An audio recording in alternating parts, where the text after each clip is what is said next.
Interview మనందరికీ తెలుసు. Interview మన లైఫ్లో ఎంత ఇంపార్టెంట్ అని. మనం చిన్నప్పటి నుండి ఇంతగానం చదివినాం ఎందుకు, మనకు ఒక మంచి జాబ్ రావాలని, అంతే కదా. సో మనకు ఆ జాబ్ రావాలంటే మనం పక్కా ఇంటర్వ్యూస్లో తిరగాల్సిందే.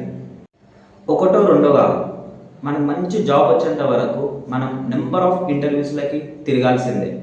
ఎందుకంటే మీకు తెలిసిందే బయట జాబ్స్కి కాంపిటీషన్ ఎంతగానో ఉందో. దాని నెంబర్ ఆఫ్ వేకెన్సీస్ ఏమో ఇంత ఉంటుంది, కానీ అక్కడ ఇంటర్వ్యూకి వచ్చిన వాళ్ళేమో ఇంతమంది ఉంటారు. ఇప్పుడు ఎగ్జాంపుల్కి విప్రో, కాగ్నిజెంట్, అసెంచర్ ఇట్లా పెద్ద పెద్ద కంపెనీస్లో 50 వేకెన్సీస్ ఉంటే 500 మెంబర్స్ వస్తారు ఇంటర్వ్యూస్ ఇవ్వడానికి. అంటే 50 మెంబర్స్ సెలెక్ట్ అవుతారు. మరి మీ రిమైనింగ్ 450 మెంబర్స్ మళ్ళీ వేరే ఇంటర్వ్యూస్లకి పోవాల్సిందే. ఇప్పుడు నార్మల్గా interview timings morning 9 to 3 or 11 to 5, 11 to 4 ఇట్లా ఉంటుంది. ఇప్పుడు ఫర్ సపోజ్ మనం ఇంటర్వ్యూకి పోయినాం, సో అక్కడ రిజెక్ట్ అయిపోయినాం. రిజెక్ట్ అయిపోతే మనం వేరే ఇంటర్వ్యూకి పోవాలి కదా. సో వేరే ఇంటర్వ్యూస్కి పోవాలంటే మనకు టైం ఉండాలి కదా ఫస్ట్ ఆఫ్ ఆల్.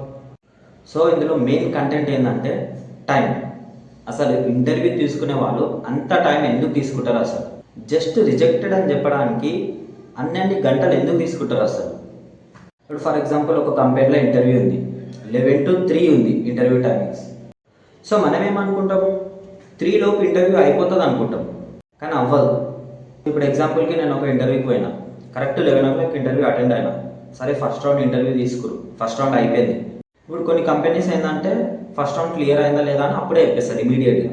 బట్ కొన్ని కంపెనీస్ వాళ్ళు చెప్పరు, 1 hour 2 hour టైం తీసుకుంటారు చెప్పడానికి. అంటే ఈ 1 hour 2 hour టైమ్స్ ఎందుకు తీసుకుంటారో అర్థం కాదు అసలు. సో సెలెక్ట్ అయితే ఓకే, టైం తీసుకున్నా నో ప్రాబ్లం, కానీ 1 hour 2 hours టైం తీసుకున్నాక so your first round your rejected in the first round అంటారు.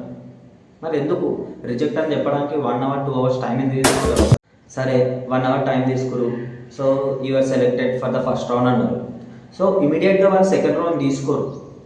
ఏం చెప్తారు తెలుసా, పోయి లంచ్ చేసి రాపో అంటారు. ఒక half an hour 45 minutes time తీసుకో, లంచ్ చేసి రాపో అంటారు. మనం పోతాం, పోయి కరెక్ట్ టైంకి మళ్ళీ లోపలికి వచ్చేస్తాం. సో లంచ్ చేసి వచ్చినాక కూడా ఇమీడియట్గా తీసుకోరు ఇంటర్వ్యూ, వెయిట్ చేపిస్తారు, మళ్ళీ ఒక 1 hour వెయిట్ చేపిస్తారు. సో ఒక అరౌండ్ 4 o'clockకి నీ సెకండ్ రౌండ్ అయిపోయింది అనుకుందాం. ఓకే, సెకండ్ రౌండ్ అయిపోయినాక మళ్ళీ ఒక 1 hour or 2 hours టైం తీసుకుంటారు సెకండ్ రౌండ్లో లైక్ సెలెక్ట్ అయినవా లేదా.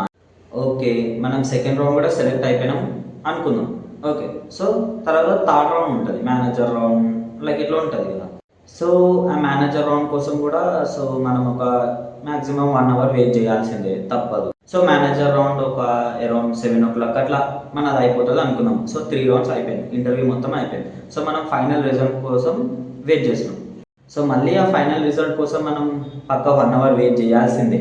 సో అరౌండ్ 8 అనుకో, 8 o'clock అట్లా మీకు వచ్చి చెప్తారు. ఏం చెప్తారు, సెలెక్టెడ్ అంటే ఓకే భయ, ఫుల్ హ్యాపీ. కానీ రిజెక్టెడ్ అని చెప్తే ఎట్లా ఉంటుంది మనకు?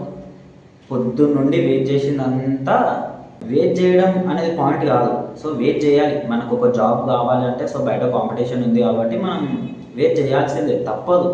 ఒకటి కాదు, 2 కాదు. మనం ఎప్పుడో 11 o'clock ఇంటర్వ్యూ పోతే ఎప్పుడో 9 o'clock నైట్ ఇంటర్వ్యూ అయిపోతుంది. అంటే అరౌండ్ మొత్తం 10 hours మనం ఒక ఇంటర్వ్యూలో ఉంటాం మనం. ఇది ఓన్లీ ఫ్రెషర్సే కదా భయ్య, ఎక్స్పీరియన్స్ క్యాండిడేట్స్ కూడా ఇంతే. ఇప్పుడు ఎక్స్పీరియన్స్ క్యాండిడేట్స్ అని జల్దీ ఇంటర్వ్యూ ఏం తీసుకోరు.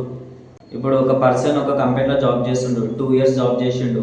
సో ఎక్కువ శాలరీ ప్యాకేజ్ కోసం ఇంకొక ఆఫీస్కి పోతున్నాం, కానీ మనం అక్కడ కూడా ఇంతే వెయిట్ చేయాలి, మొత్తం ఇంతే 10 hours వెయిట్ చేయాల్సిందే. కానీ ఫైనల్గా ప్రతి కంపెనీలో రిజెక్టెడ్ అని వచ్చింది అనుకో, ఉన్న జాబ్ వదులుకుంటా 10 hours వెయిట్ చేసినాక జాబ్ వస్తే బెటర్, ఫుల్ హ్యాపీ. కానీ రాకపోతే ఫుల్ బాధపడతాం, షట్ అనవసరంగా జాబ్ వదులుకున్నాం రా అయ్యా అని. సో బయట ఫుల్ కాంపిటీషన్ ఉందిరా అయ్యా, ఉన్న జాబ్ ఎవ్వరు వదలకోకండి. మనకు బయట ఏదైనా ఆఫర్ వస్తేనే మనం ప్రెజెంట్ కంపెనీలో పేపర్స్ డ్రాప్ చేయాలి, రిజైన్ చేయాలి. అంతేగాని మనకి ఎక్స్పీరియన్స్ ఉంది కదా బయట ఎట్లయినా వస్తుంది రాబోయే అని అనుకుంటే అది ఓవర్ కాన్ఫిడెన్స్. సో ఇంటర్వ్యూ తీసుకునే వాళ్ళు మనకు వాళ్ళంతా టైం ఎందుకు తీసుకుంటారో మనకైతే తెలియదు, అది వాళ్ళ పెద్ద సీక్రెట్ కాబట్టి అది మనకైతే అస్సలు తెలియదు.